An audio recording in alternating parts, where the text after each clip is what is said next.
No man, no past, nothing to lose. Those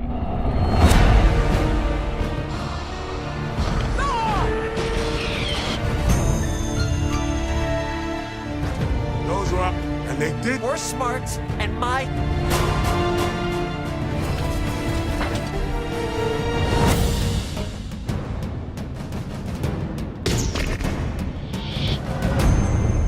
He told me enough. No, I.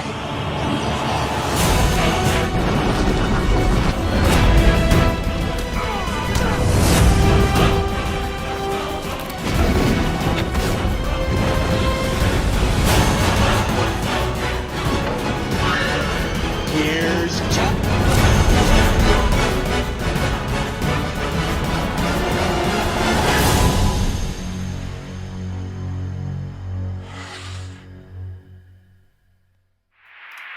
Hey everyone, it's Don G. Corleone here, and I am here with a brand new movie review, and this movie review is going to be for a 2007 action movie that just about nobody remembers at all, and it's very shocking no one remembers this, because I think this movie is worth remembering. But yeah, it's for 2007, and a very underrated one that just kind of premiered and disappeared from the public. It stars Clive Owen, Monica Bellucci, and Paul Giamatti. And it's got a kind of a John Woo-like style. And that film is going to be for none other than 2007's Shoot 'Em Up. And this is written and directed by Michael Davis. Yeah, and I've already said it was stars, but yeah. Anyway, what's the plot of Shoot 'Em Up? Well, taking place late at night in an unnamed U.S. city, a solitary man sits in a bus stop. A pregnant woman runs by, pursued by this man with a gun, and with reluctance, the man at the bus stop rescues her and assists with the baby's delivery.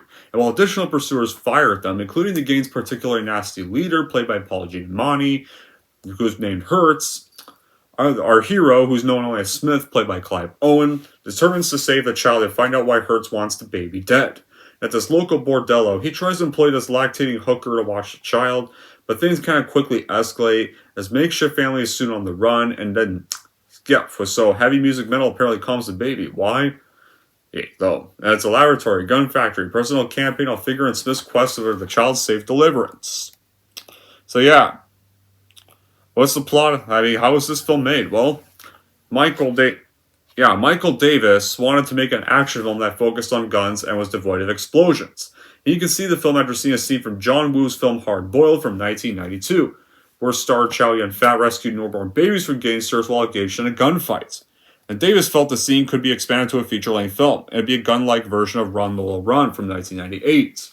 Then by 2000, Davis had begun writing a screenplay, and when the script was finished, though, studios refused to get it made because of the high school massacre from Columbine. And it caused him to shelve the project and return to making low-budget independent films. During subsequent years as an independent filmmaker, Davis started putting together an animatic on the script's action scenes using a Wacom tablet and the iMovie app.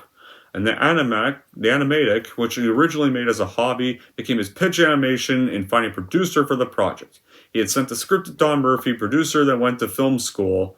He went to film school with at the USC School of Arts, and Murphy and the co-producers Susan Morfitt and Rick Ballard enjoyed it. So the three then saw the film's potential as a big budgeted production. So they sent the animatic to Baker's film studio, New Line Cinema. And New Line executives Jeff Katz and Kyle Bretter really liked the film. They passed it on to Toby Emmerich, who greenlit the project at the behest of New Line founder Bob Shea. And before it was released in 2007, it got previewed at the San Diego Comic-Con the same year, and it got a positive response. So after that all was previewed, the film was shot, the film was, I guess, minorly marketed. Shoot 'Em Up would go on to premiere in theaters in September 2007 to the whole public. And while the critical reception to the film was mixed to favorable, sadly, it did not really get a good commercial performance at the box office, which really sucks. Now, as for my reaction, I recently gave this a first-time watch. This was one of the films I bought from Penticton. And I have to say, I think this movie is wicked awesome. The characters are great, the action scenes are great, And the ending was also great. Like, it really has that John Woo feel to the film. Shoot 'em Up is exactly what it claims to be. An action movie. It's balls to the wall, no holds barred, but nothing more. And it's exactly what you get with this movie. This movie lives up to its name, a fresh, fun, humorous way. Clive Owen is terrific as Mr. Smith.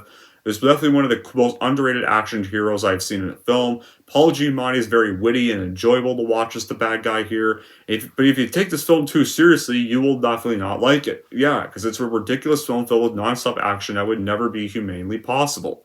Babies being thrown around and staying protected by the humorous Mr. Smith.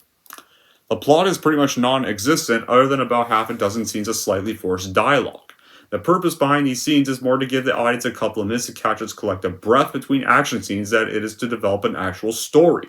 And if you went into this movie expecting an in-depth character drama, you're not going to get that kind of film with this movie when you watch it. And needless to say, Shoot 'em Up is lethally loaded with action-packed shootout scenes and played to the background of blaring rock anthems like Motorhead's classic Ace of Spades. And you full of knowing wakes to how preposterous they get each time. And there's a low-budget look to it all, and it doesn't seriously derail from the enjoyment of the film. And performance-wise, you get the lead Owen, Clive Owen, who's kind of mostly wooden. I think he's all right. I mean, the only other performance of his I think I enjoy is Sin City, and that's about it. And this would have to be second best. He plays this grumpy, cynical, wisecracking action hero, roll with aplomb. And Paul Giamatti makes this equally cool villain. He's smart, he's hot-tempered, he's edgy. And the way this movie begins, you know the writer in for it. It cuts to Mr. Smith. We first meet Mr. Smith. He's sitting on a bench eating a carrot. Then a woman in a yellow coat runs past, chased by a man driving an old black Carnaro. Then the carrot eater falls and stops the man from killing the woman inside an abandoned factory, building by driving the carrot through the man's head. Sorry, his nose is itchy. And suddenly several other gun-shooting attackers arrive, and Smith fires back, killing several of them. Then the hero and the woman, they get to another room where she ends up giving birth. And more men continue to try to attack. And at least this balding, vicious man lead to our lead guy, who is named Hertz.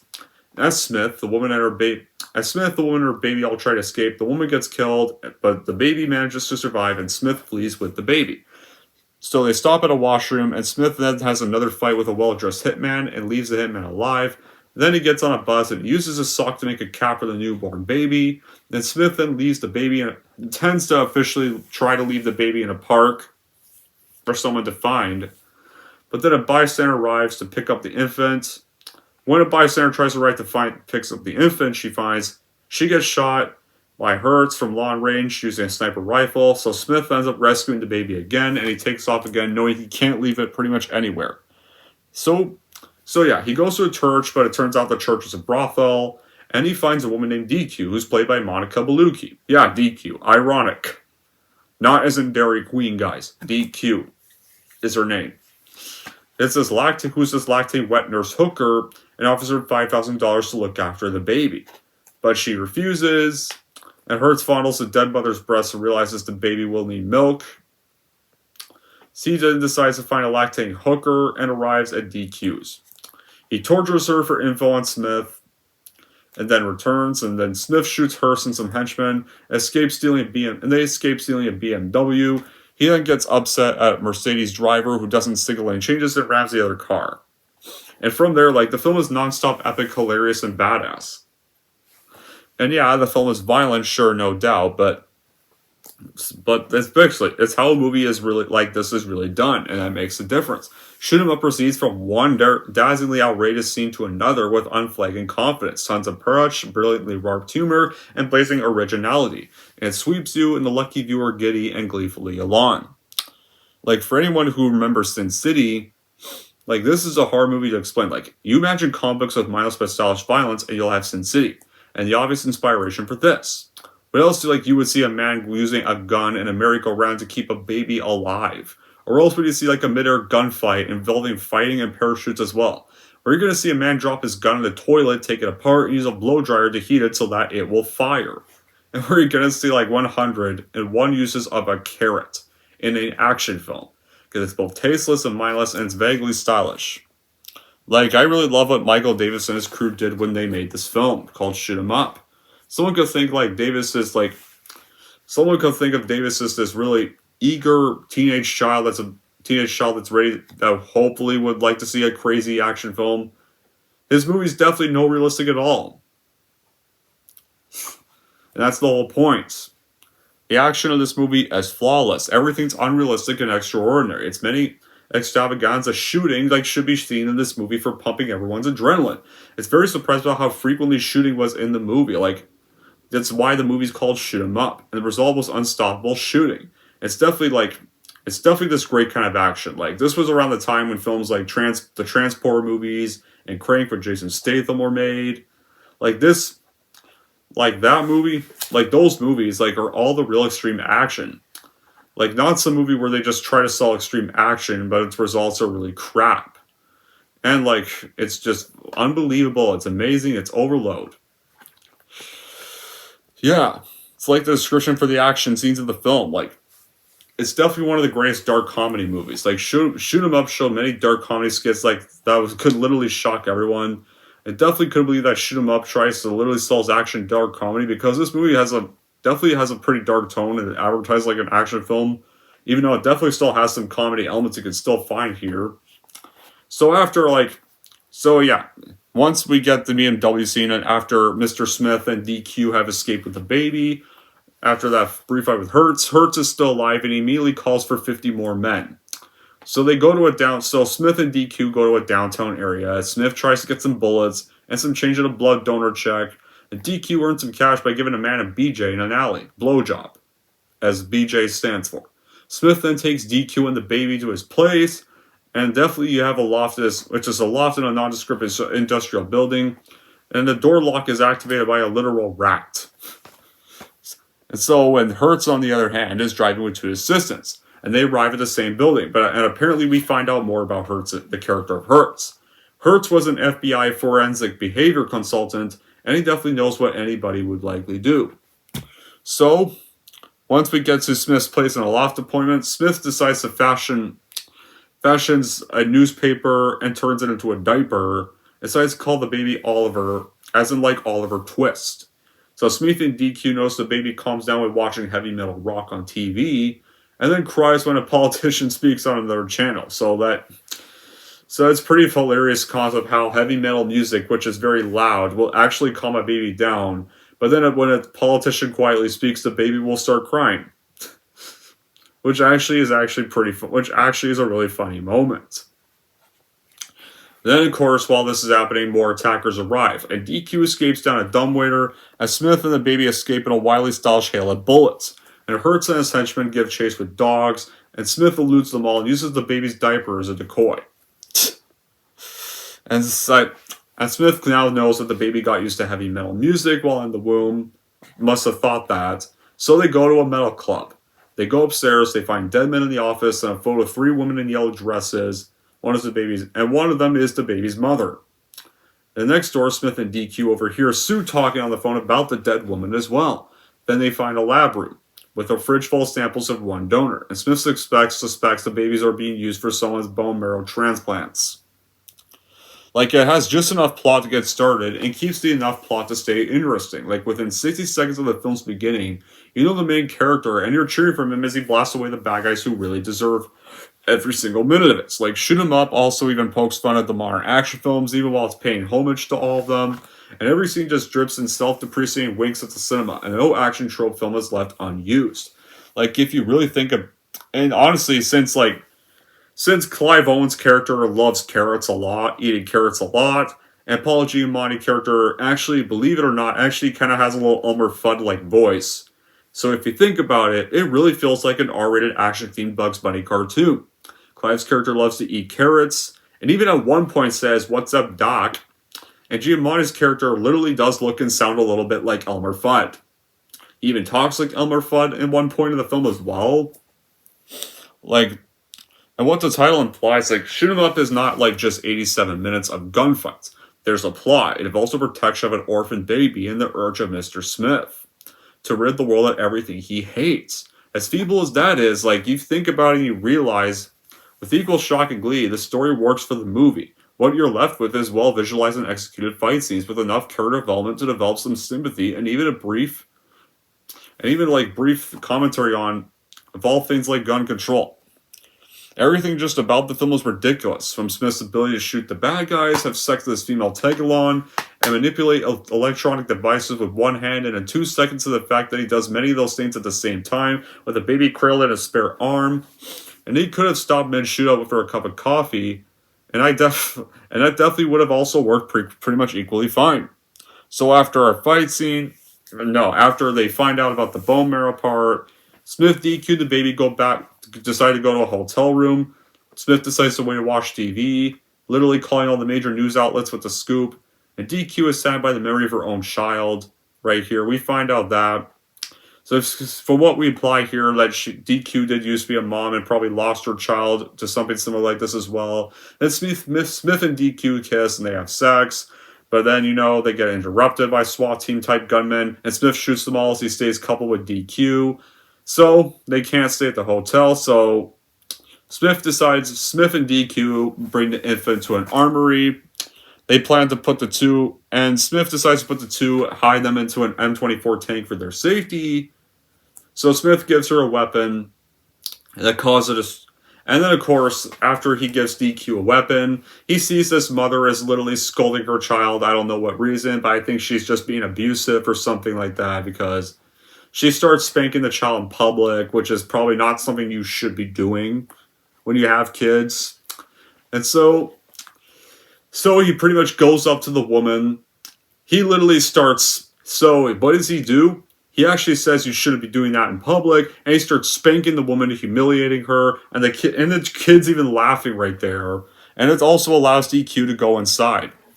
So, and yeah, pretty much just pretty well-deserved moments going for that abusive minor character getting humiliated, how she's punishing her son for no reason, and the kid's laughing. And she's like, stop, it's not funny. To us it is, because you seem like a piece of shit parent. The kid was probably doing nothing. And even punches a cop that tries to stop him. Or a guard, I mean. Yeah, that part really does make Smith a likable protagonist. He's not some generic douchebag. He's actually ridding the world of evil. And even humiliating and giving an abusive parent their comeuppance in public when trying to abuse her son. It's a very funny moment, because the guard attempts to interfere, and he punches him clean in the face. Right there. And while the characters are fun, Monica Bellucci plays her part really, really well, and Stephen McCall does well as well. And the action even takes the leading role in the film. The action rips across the screen, taking on a staggering body count, and violence places itself in an appropriate position between fake and brutal. The blood and gore is so over the top that it's almost hard to take this movie seriously. It doesn't stop the action from being hard pumping, and there's definitely lots of action in this whole film. Each action scene has a little piece, and it makes it stand out from the others, whether it's fancy work with the carrots, intricate use of strings, or just plain good old shooting. The scenes are really fun, and they give a sense of playfulness that's appropriate for the light, dark humor nature of the film. And that's definitely the genius that lies behind Shoot 'em Up. It doesn't try to apologize for its failings with effects and heavy payload endings. Shoot 'em Up relishes in them. The police never show up, the good guy shrugs off bullets like raindrops, and bad guys always fatally pause to quit bomb before taking a killing shot. The fight sequences get more and more ludicrous as you get in, and it's very entertaining. It keeps you guessing. Everything that could get in the way of the action has been stripped out. It's often hard to tell where the film is set or where the characters come from. There's yellow cabs with the main character as his British accent, and the streets feel French. And the film exists, though, in a detached world of deserted factories, seedy nightclubs, and isolated warehouses. And the low-brow subject of the film, production's quite high, and the acting is intentionally cheesy rather than accidentally so. Shoot 'em Up is it's definitely a moronic flair. It's the laws of sidekicks are stretched to breaking point. The outcome of the film is obvious from 2 minutes in. You're always running miles ahead of the emasculated plot, and there aren't most action films that essentially kind of like that though, but not really. And there aren't. And it's definitely the genius that lies behind Shoot 'em Up. Right. So after the distraction scene, and Smith hiding DQ and the infant in an army tank that's on display, We get back to Hertz, and Hertz and Hammerson, who's played by Stephen McHattie, they discuss a British gun West and Smith lurks close by in a gun factory warehouse, and then another wild gunfight erupts, and Smith and Hertz trade verbal barbs. Hertz really reveals he knows Smith's wife was killed in a fast food place, and Smith goes into action using several automatic weapons he rigged to fire with Strix. Then back at the tank, Smith goes back to the tank and explains to DQ that Hammerson is the rich guy involved. In the newspaper, he notices the front page story of Senator Rutledge, who's played by Daniel Pillen, and realizes Rutledge is the one who needs the baby, and his firearms bill will put Hammerson out of business. And this is right here, guys, is where the finale happens. Because on the street, the three then get attacked by a black SUV. Smith takes the baby and jumps into a red BMW, and a wild car chase starts. Smith takes out the SUV, and the baby falls out onto the road. A black van full of gunmen arrive, and Smith shoots them all, and Hertz arrives in his limo and drives over the baby. But we all know, the baby ends up being a doll that Smith created, and a tape recorder of its cries, which is a very creative way. And Smith then calls the senator's aide and asks for a meeting. So they go to an airport, they meet up at an airport washroom, they go to the senator's campaign charter jet, and Smith then confronts the only politician. And as they're talking, Smith notices dog hair in the other man's pants. And then he grabs Rutledge, realizing he made a deal with Hammerson. Then Hammerson and Hertz come from the rear of the plane, and Smith takes Rutledge hostage in the plane's cargo hold. And he tells the senator that killing Rutledge will sue Congress as passes the anti-gun bill, and shoots him in the head, and Smith bails out with a parachute chased by attackers. And right here you get AC/DC's "If You Want Blood, You Got It" starts playing in the background. They have a gunfight mid-air. And Smith then pushes the senator's aide into the blades of the helicopter while the AC/DC song is playing. But sadly, Smith is wounded, and he's on the ground. He observes the body parts and dead bodies, and he collapses in an industrial building. And as he wakens, Hertz is literally standing over him with a gun, and DQ walks warily in front of a church. So beaten Smith gets dragged into the basement den. Then Hammerson's watching the whole thing, watches Hertz pretty much break Smith's fingers, tortures him in order to learn where DQ and the baby are. Hertz explains that the senator's plane crashed, so they cover up his underway. But then DQ boards an old green bus to wherever she wants to go. Hertz then increases the violence and brings a scalpel towards Smith's eye. Smith then suddenly manages to break free, and he kills the two henchmen and Hammerson. Smith does stagger upstairs and collapses beside a fireplace, and Hertz comes near to gloat. Instead of just trying to kill him on the spot, Hertz decides to get arrogant and gloat like a lot of villains do in action films like this. He notices Smith's hand in front of the fire, though, and bolts in between each finger pointing towards him, like the heat then causes the bolts to fire, and Hertz is literally shot in the chest. But he's not quite dead, so he rises, but then Smith finishes him off. Right there. And with that, the bad guy's trying to get the baby, the Bulb Merrill plot is over, the baby is now safe, Hertz and Hammerson are both dead. Everyone, the bad guys have all been defeated. And you may think the movie's over there. Oh, no. The movie is not over just yet. Smith, we cut back to Smith again. His hands are all now bandaged from earlier.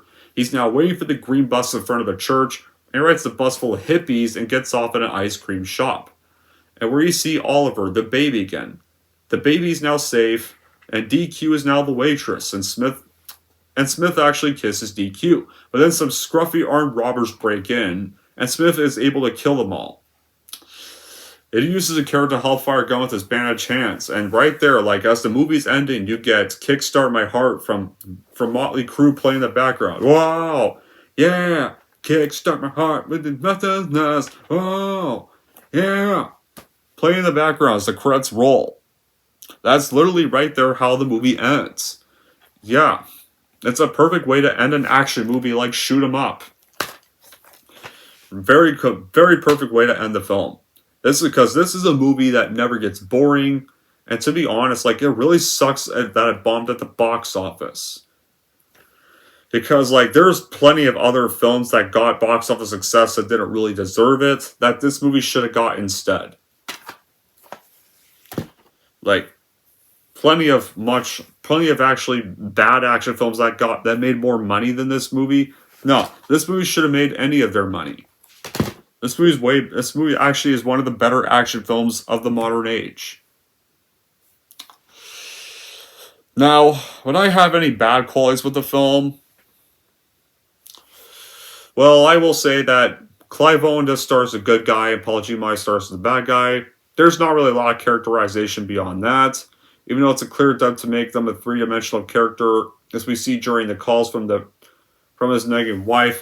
Despite all the movie's villain tendencies, he's still just kind of a normal guy. And even though he does get some classic lines.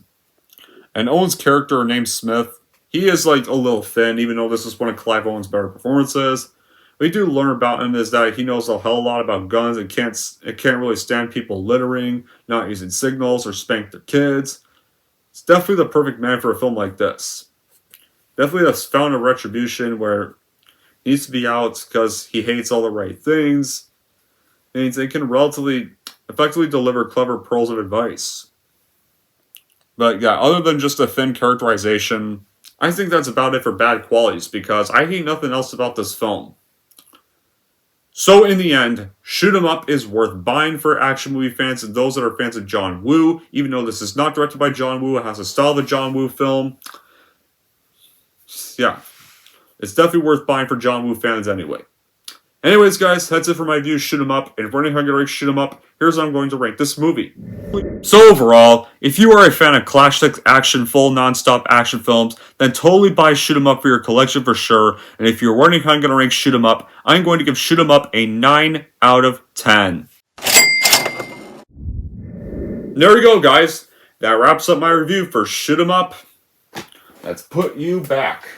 So, this took a while, but our next reviews are going to be for a Mel Gibson film with the Mayans that's called Apocalypto, a Dane Cook comedy that's actually tolerable called Employee of the Month, and finally doing a review for this. So yeah, cannot wait to review Terminator 2, the most of these three.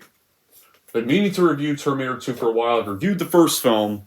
Now I should finally review the sequel. I'm not trying to overrush this review series. I might do the Terminator series slowly, but I am planning to get on with an X-Men review series at some point, because Lucas Prime is starting an X-Men review series. Has already started his X-Men review series, so I might as well get started on mine as well. And my opinions on X-Men films have kind of changed a little bit from my original ranking. Some opinions have probably now changed. And just a little heads up, guys, I'm only reviewing the original 3 films, the Wolverine films, the Deadpool films, and that's it. I'm not going to review the younger generation. I'm not reviewing any of the 2010 stuff. I refuse to revisit the 2010 films. For very good reasons that I don't need to mention to death. Until then, guys, that'll be it for this review. Thank y'all for watching. If you like this, want to see more, don't forget to like, subscribe to Don Cheap Corleone.